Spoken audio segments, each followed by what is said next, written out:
जय यीशु प्रिय दर्शकों, सेक्रेड स्क्रिप्ट सोर्स में आपका स्वागत है।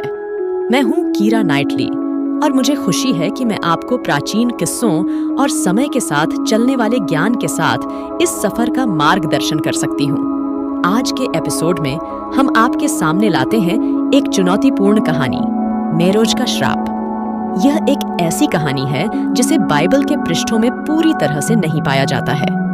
मेरोज का श्राप का उल्लेख बाइबल के अंदर है, विशेष रूप से न्यायों का ग्रंथ 5:23 में, लेकिन इसकी विस्तारित कहानी या गतिविधि बाइबल के भीतर नहीं दी गई है। हम आपको इस कहानी को अन्य उपलब्ध जानकारी के अनुसार सुनाने वाले हैं, जिसे अत्यधिक प्रेरणा से सजाया गया है और जो हमें एकता और सहयोग के महत्व को याद दिलाती है।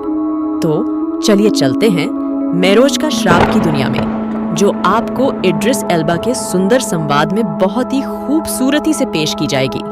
यह कहानी वो समय की है जब बाइबल के पुराने समय के एक समुदाय मेरोज नामक स्थान के लोगों के बारे में है, जो युद्ध के एक महत्वपूर्ण कार्य में भाग नहीं ले रहे थे।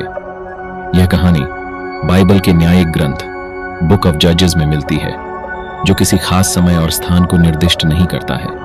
मेरोज ग्रंथ में एक विशेष घटना के आसपास होता है, जब इस्राएल के लोग एक महत्वपूर्ण युद्ध के लिए तैयारी कर रहे थे।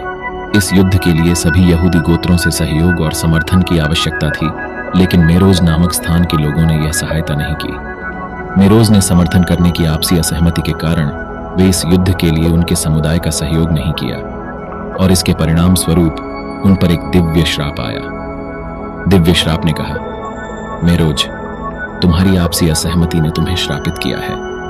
मेरोज के इस निर्णय ने उनके समुदाय को बड़ी दुख और संघर्ष का सामना करना पड़ा, और वे अपनी गरीबी और समस्याओं से जूझते रहे। और इस सुंदर कहानी मेरोज का श्राप के साथ हम आज के एपिसोड को आने वाली शिक्षा के साथ समाप्त करेंगे।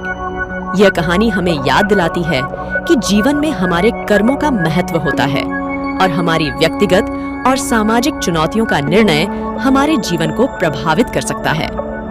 सकारात्मक पहलू से हम समझते हैं कि साथ मिलकर हम कितनी महत्वपूर्ण चीजें हासिल कर सकते हैं, जबकि नकारात्मक पहलू से हमें यह सीखने को मिलता है कि हमारे आपसी असहमति और बांटने से कितना नुकसान हो सकता है।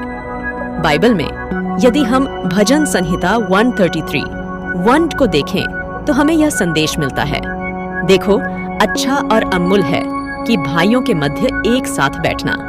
यह स्क्रिप्ट बताती है कि एकता और सहयोग का महत्व बाइबल में भी महत्वपूर्ण है। हमें यह याद दिलाना चाहिए कि समृद्धि और समाज में सफलता पाने के लिए हमें साथ मिलकर काम करना चाहिए। आपका साथ देने के लिए धन्यवाद।